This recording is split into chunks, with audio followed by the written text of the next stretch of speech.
presented only 8 days ago is not right at all. Thank you. माननीय सदस्यगण please माननीय सदस्यगण, ये आप सबसे अपेक्षा की जाती है कि रिटन स्पीच पढ़ने के बजाय अपने आप पॉइंट्स कहें। प्लीज आप सभी सदस्यों से, do not read, you are not suppose to read your written statements. Please माननीय श्री राघव चड्ढा। सर अक्सर देखा जाता है कि जब वित्त मंत्री जी बजट पेश करती हैं, कृपया चेयर पे बैठ कर ना बोले सर। अक्सर प्लीज। अगर समय देंगे तो हम बगैर पेपर देख के बोलेंगे, मगर समय नहीं होगा तो पेपर पढ़ना पड़ेगा सर। आप बहुत सीनियर सदस्य हैं, समय आवंटित होता है पार्टी दलों के द्वारा बीएससी मीटिंग में, ये चेयर नहीं करता, आप जरूर जानती होंगी। Please Raghav Chadha ji please. Sir अक्सर देखा जाता है जब वित्त मंत्री बजट पेश करती हैं तो रूलिंग कोalition के जो एमपीज हैं, जो ट्रेजरी बेंचेस पर बैठते हैं, वो सरकार की तारीफ करते हैं और कहते हैं कि इससे भारतीय अर्थव्यवस्था में क्रांति आ जाएगी इस बजट से। और विपक्ष में जो बैठे हैं वो अक्सर निंदा करते हैं, कहते हैं किसान की कमर तोड़ दी, बहुत महंगाई हो गई, अमीर और अमीर हो रहा है, गरीब और गरीब हो रहा है। लेकिन मैं आज प्रयास करूंगा कि एक ऑब्जेक्टिव एनालिसिस इस बजट का करूं और कंस्ट्रक्टिव क्रिटिसिज्म अपना आपके माध्यम से वित्त मंत्री को दूं। So the title of my speech is The Good, the Bad and the Way Forward. 4 good things that I found in this budget, 4 bad things that I found in this budget, and 4 innovative suggestions to the Honorable Finance Minister. So the first good thing that I found in the budget is that there was an increase in the STT for derivative trading. Usually सरकार की निंदा हुई इस विषय को लेकर, markets भी गिरी, लेकिन मेरा यह मानना है कि इस कदम से स्पेक्युलेटिव ट्रेडिंग यानी कि सट्टा ट्रेडिंग समाप्त होगी या कम होगी और रिटेल इन्वेस्टर, जो 90% रिटेल इन्वेस्टर एफएनओ सेक्टर में नुकसान भुगतता है फ्यूचर्स एंड ऑप्शंस के चलते, जुआ खेलता है, उसमें आपको रिटेल इन्वेस्टर की प्रोटेक्शन का एक माध्यम बन सकता है। लेकिन मैं इसी के साथ साथ वित्त मंत्री जी को याद दिलाना चाहूंगा कि एसटीटी का जेनेसिस क्या है, एसटीटी का जन्म कब हुआ। एसटीटी हमारे senior colleague mister P Chidambaram जब फाइनेंस मिनिस्टर थे तो उन्होंने इंट्रोड्यूस किया, and it was introduce to replace long term capital gain tax on equities. जब long term capital gain on equities 0 था तब एसटीटी को लाया गया कि वे एक सिंपल अपफ्रंट लेवी होगी ट्रेड्स पर regardless of profit and loss. लेकिन अब सरकार ने long term capital gain tax भी लगा दिया, एसटीटी भी लगा दिया और रिटेल इन्वेस्टर को और तमाम इन्वेस्टर्स को एक प्रकार से डिसइंसेंटिवाइज किया। मैं एक सुझाव लाया हूं सरकार के लिए जिससे long term house hold earnings बढ़ेंगी, वेल्थ क्रिएशन होगा और वेल्थ पार्किंग रियल एस्टेट और गोल्ड के सेक्टर से निकलकर इक्विटीज में आएगी और स्पेक्युलेटिव ट्रेडिंग और कम होगी और long term investment behaviour investors का बढ़ेगा। वो की है कि long term capital gain tax on equities should be made nil in this country for individual investors. दुनिया की कई ऐसे देश हैं जिसके अंदर long term capital gain tax equities पे खास तौर पे शून्य है, जैसे कि Switzerland, Singapore, UAE, New Zealand, Hong Kong, Qatar, Malaysia. मैं चाहूंगा कि जब एसटीटी बढ़ाया जा रहा है तो इसी बजट में ही long term capital gain tax को 0 किया जाए। सर मेरा दूसरा जो मैं सरकार के बजट को एक्नॉलेज करना चाहूंगा वो ये है कि कैपेक्स के जो एक्सपेंडिचर एलोकेशन होता है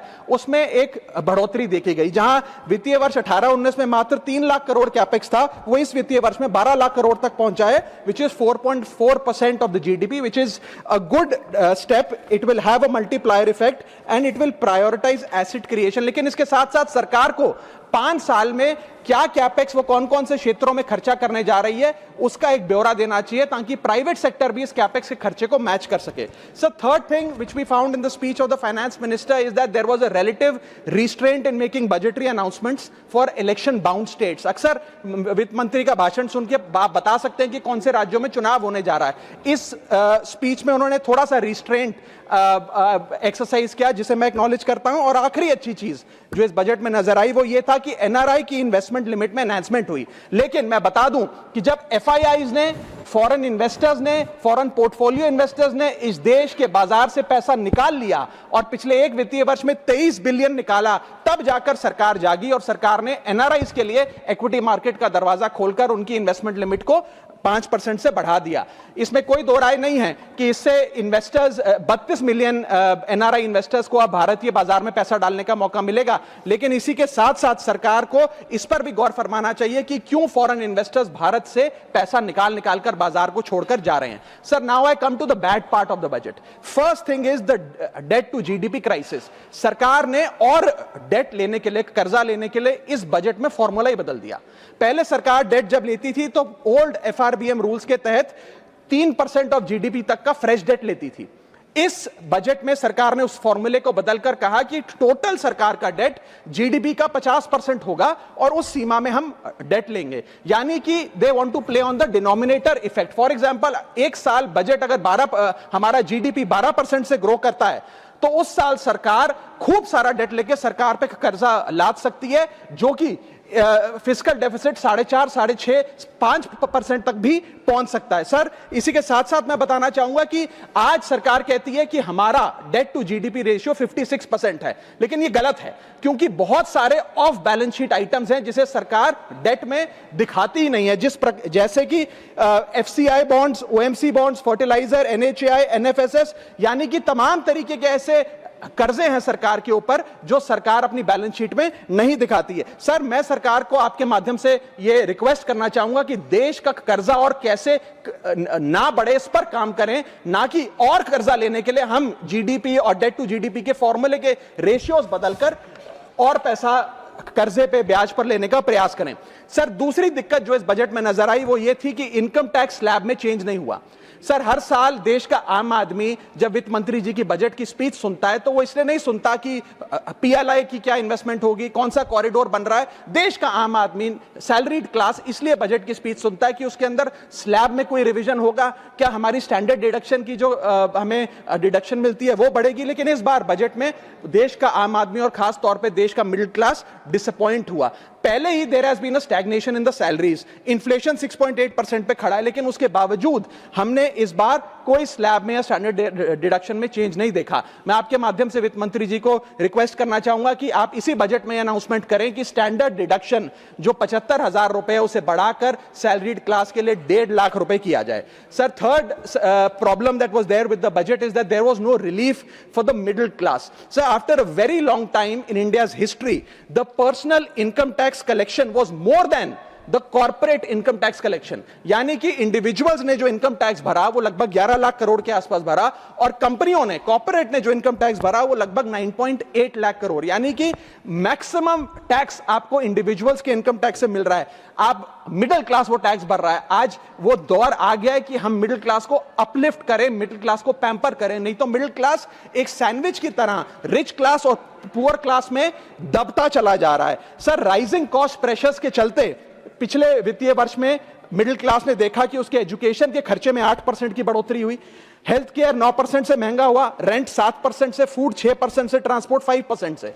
मेरा रिक्वेस्ट यह है माननीय फाइनेंस मिनिस्टर से कि वो इनकम टैक्स में रियायत देकर या तो मिडिल क्लास को कोई रिलीफ दें, और अगर इनकम टैक्स में रियायत नहीं दे सकती हैं तो उसकी सेविंग्स और इन्वेस्टमेंट्स पे उसको बेनिफिट दें, उसे इंसेंटिव्स दें कि वो ज्यादा बचत करे, ज्यादा वेल्थ क्रिएशन कर पाए। Sir, fourth problem in this budget that I found was the budgetary allocation to health, which is low and which certainly needs a relook. Sir, आज हमने अपने टोटल गवर्नमेंट एक्सपेंडिचर का 2% हेल्थ को allocate किया है, लगभग 1 लाख करोड़ के आसपास। नेशनल हेल्थ पॉलिसी 2017 बताती है सर, और सरकार का ये अपना ऑब्जेक्टिव रहा है, गोल रहा है, that spending on public health should be 2.5% of GDP.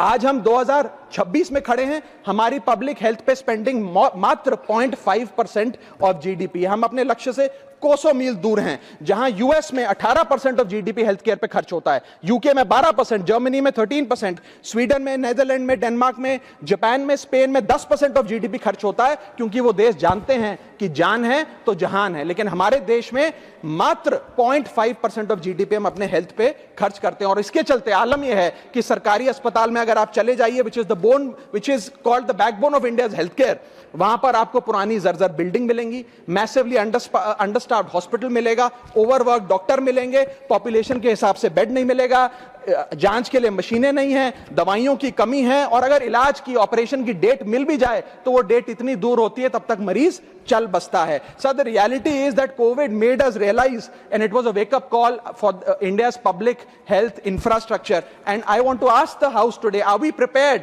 God forbid, if there were to be another pandemic or another big sort of raging pandemic in this country? And the answer to that is no. और private अस्पतालों की sir हालात ये हैं कि अगर आज आपको प्राइवेट अस्पताल में इलाज करना पड़े तो आपको लोन लेना पड़ता है, अपने घर के गहने, अपना रियल एस्टेट एसेट बेचकर पता नहीं कितने हजारों लाखों लोग हर साल भारत में गरीबी रेखा के नीचे चले जाते हैं क्योंकि उन्हें एक हेल्थ इमरजेंसी के चलते प्राइवेट अस्पताल में इलाज कराना पड़ता है. सर, जैसे वन नेशन वन इलेक्शन इस देश में लागू किया जा रहा है, वन नेशन वन टैक्स की ओर हम बढ़ रहे हैं, वैसे ही one nation one medical treatment की ओर बढ़ना चाहिए. सबको नंबर 1 मेडिकल ट्रीटमेंट देश में मिले, ऐसी व्यवस्था बननी चाहिए. सर, मेरे 4 सुझाव जो आपके माध्यम से मैं वित्त मंत्री को देना चाहूंगा. पहला सुझाव है, put all land and property records of India on blockchain. एक blockchain based land registry ledger बनाइए. पहले 10 मेजर राज्यों शहरों से शुरू करिए, महानगरों से और टियर 2 सिटीज से. जिस लेजर में, जिस ब्लॉकचेन लेजर में हर रिकॉर्ड, हर सेल, हर म्यूटेशन, हर इनहेरिटेंस को एक डिजिटल रिकॉर्ड बुक में डाला जाएगा जो एक ब्लॉकचेन लेजर होगा, जो टाइम स्टैम्प्ड होगा, टेम्पर प्रूफ होगा, 100% ट्रांसपेरेंट होगा और रियल टाइम प्रॉपर्टी ट्रैकिंग आप उससे कर सकेंगे, जिसके चलते इंस्टेंट टाइटल वेरिफिकेशन होगा. आज सर हमारा जो रियल एस्टेट का लैंड एंड प्रॉपर्टी रिकॉर्ड का जो बाजार है उसमें अटर कियोस है. कियोस इसलिए है कि लोगों को रजिस्ट्रार के दफ्तर के बाद धक्के लग रहे हैं, दलालों ने उन अफसरों पे पूरी तरीके से कब्जा किया हुआ है, प्रॉपर्टी टैक्स में चोरी होती है, सर्कल रेट को एक्सप्लॉइट करके कैश में प्रॉपर्टियां खरीदी जाती हैं, फर्जी कागज, कब्जे, टाइटल डिस्प्यूट, न जाने क्या क्या चल रहा है, जिसके चलते आज 66% of India civil disputes are land disputes. 45% of properties lack clear title in India. India ranks 133 out of 190 in property registration efficiency. 48% of our properties are under dispute and the average time taken by civil courts to resolve these disputes is 7 years. And 6.2 crore property documents are pending digitization. वो तहसीलदार के दफ्तर में पड़े या registrar के दफ्तर में, उनका डिजिटाइजेशन अभी तक नहीं हुआ. इन सारी बीमारियों का एक ही दवा है, that is national blockchain registry, जिसके चलते प्रॉपर्टी डिस्प्यूट समाप्त होंगे, मिडिल क्लास की वेल्थ अनलॉक होगी क्योंकि वे और ब्याज पे पैसा ले पाएंगे, प्रॉपर्टी टैक्स की कंप्लायंस बढ़ेगी और रीट्स जैसे इन्वेस्टमेंट व्हीकल्स को ब्लॉकचेन वेरीफाइड टाइटल मिलेंगे, उसमें भी बढ़ोतरी देखी जाएगी. इसी के साथ साथ सर दुनिया के कई देशों ने इसे लागू कर दिया है. स्वीडन में यह लागू है जहां पर एक दिन में आप प्रॉपर्टी का ट्रांजैक्शन कंप्लीट कर सकते हैं, वहां डिस्प्यूट रेट 2% है. जॉर्जिया में है जहां 3 दिन में प्रॉपर्टी का ट्रांजैक्शन खत्म हो जाता है, डिस्प्यूट रेट 1% है. और यूएई में है जहां 10 मिनट में आप अपनी प्रॉपर्टी खरीद बेच सकते हैं, वहां डिस्प्यूट रेट 1% से भी नीचे. और वहां हिंदुस्तान में प्रॉपर्टी बेचनी हो तो 2 से 6 महीने लगते हैं और 48% डिस्प्यूट रेट है.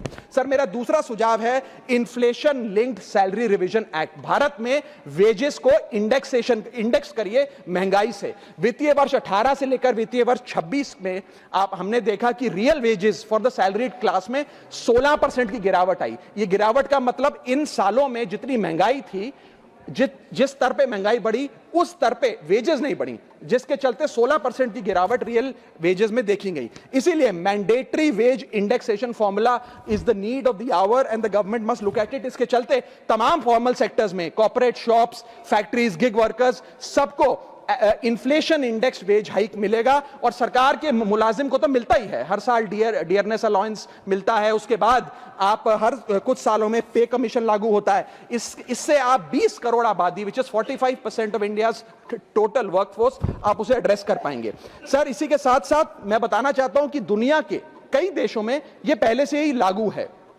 यूएस के अंदर COLA, cost of living adjustment system लागू है, जिसके अंदर एनुअल और ऑटोमेटिक रिवीजन होता है. जर्मनी के अंदर हर 18 से 24 महीने के अंदर महंगाई के अनुसार सैलरी बढ़ा दी जाती है. जापान के अंदर शिंटो मेथड यूज होता है जिसमें annual inflation index wage hike दी जाती है. और बेल्जियम में ऑटोमेटिक इंडेक्सेशन लॉ है जिसमें क्वार्टरली बेसिस पर एम्प्लॉइज की सैलरी बढ़ाई जाती है। Sir, India is one of the only countries in major economies where 85% of our formal workforce has zero statutory inflation protection. We are at the mercy of the employer discretion and our own negotiation power to raise our salaries. इसके साथ साथ मुझे लगता है कि एक minimum increase based on inflation होना चाहिए। मेरा थर्ड सुझाव माननीय वित्त मंत्री जी को रहेगा कि स्टेट कैपिटल एक्सपेंडिचर की matching grant, matching funding centre दे, यानी कि हर 1 रुपया जो राज्य की सरकार कैपेक्स पे, कैपिटल एक्सपेंडिचर पे, एसेट क्रिएशन पे खर्च करती है, उसकी मैचिंग ग्रांट 1 रुपया